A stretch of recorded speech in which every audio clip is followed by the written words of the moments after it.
What's up, guys? Craig Mack here, Liberty Bell Beekeeper. So it's swarm season here in Philadelphia. I had my first one go out today, and I'm a little behind with swarm traps, but that's what this video is about. So here's one of my swarm traps that I've built in the past. This one's been hanging on a fence. It's chock full of bees. I'm waiting for this thing to swarm any day now, and I'm hoping it does soon because I planned on cutting it out, but I'm just running out of time with that. I might be able to get to it this week. We'll see. But anyway, this is made out of 1/2-inch OSB. OSB is plywood. It's a chipboard, so it's painted. And as you can see, it's already started to swell a little bit. The lid's swollen, and this one's covered in Flex Seal, so it's not a big deal. But it's shrunk, it's swelled, doesn't exactly sit perfectly on there, and the stuff is heavy. So I had another one. Here's another one. This is 3/8 plywood. This was made out of 2 nuke boxes I just ripped down and fastened together with some clips. It's done great. It's caught bees. It's housed bees for a whole bunch of time. So the problem with these traps is because they're made of plywood, they get heavy. And if they're full of bees and the bees got honey, they get heavy real fast. And also if you're hanging them somewhere, it becomes a problem. It becomes a challenge moving it up and down. So there's a whole bunch of ways to make swarm traps. People make them with flower pots and with buckets, but I like that 12-gallon space. So I've been brainstorming and I came up with this idea right here. So I'm using a 14-gallon tote. This tote was modified a little bit. Obviously, it has an entrance hole with a disc. You can make any kind of entrance hole. I just happen to have one of these discs laying around. That's my last one, but I can go ahead and use that for the purposes of catching a swarm, and I can make up a new one of those. I have sheet metal laying around and I can make one, but I had that one, so I did it. 7/8 hole.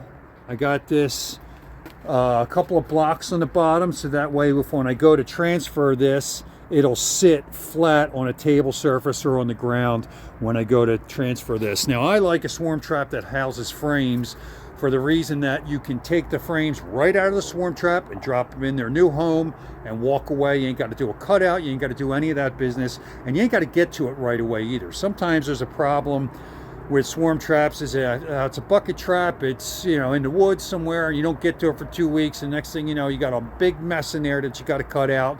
And oftentimes you take the bees back in their time of building and organization and the queen laying and all that stuff, and you disrupt them heavily. When you use something with frames, you can just transfer those frames right out. Now, if you saw a video that I posted a week or so ago, you got to make sure that you transfer these out, or they will build in the bottom of these, off the bottom of the frames, and who knows what you're going to get there. It can be a real mess.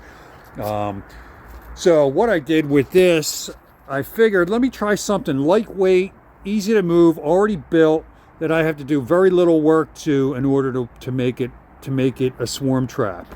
So I went with these totes. These totes here, the HDX brand from Home Depot, they're discontinuing them from what I understand. They're not going to carry this brand anymore, so these are all marked down. I got this for 10 bucks, 14-gallon tote.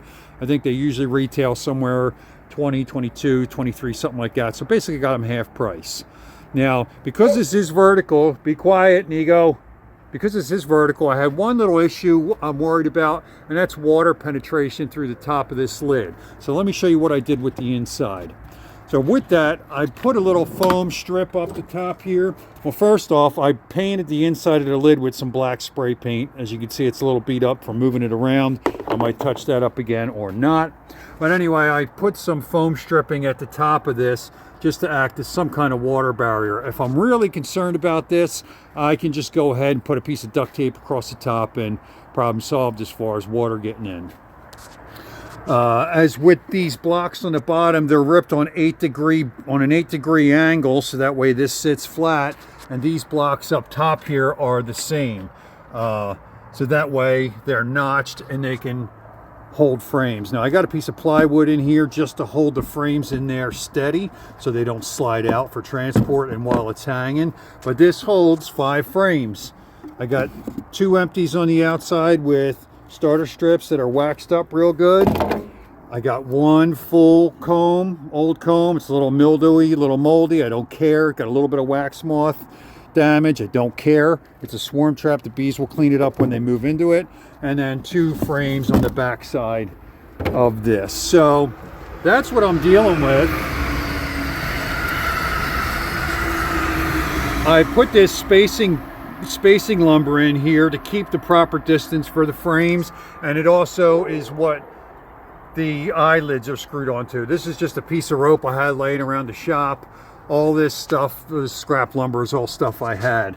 So what I'll do with this is my frames will just slide in on that track just like they would any other hive. 2 empties, my fully drawn frame, free of resources. Like I said, a little bit of wax moth damage, but I don't care. I had an old timer tell me they like the wax moth smell, so we'll see what happens.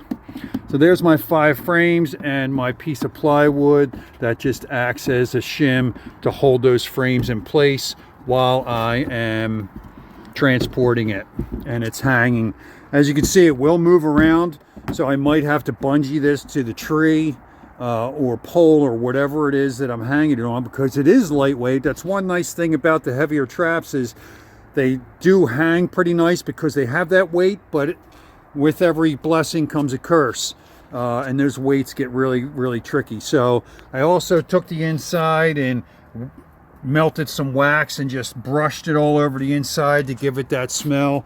Gave it a little spritz of Swarm Commander, and that's my swarm trap. So there's a simple idea. If you got these totes laying around like I did, this one I purchased, but I only got them because they were super cheap. Because I was going to buy plywood, and I figured, why spend the 40 bucks on a sheet of plywood when I can buy 4 of these bins and have the scrap lumber and everything else I need in the shop, and spend the same money, spend a quarter of the time building them, and have potentially a great swarm trap. So there it is. Tote swarm trap idea. Maybe you can put it to good use, maybe not. Either way, I think it'll work out well. Let's see what happens. Thanks for watching.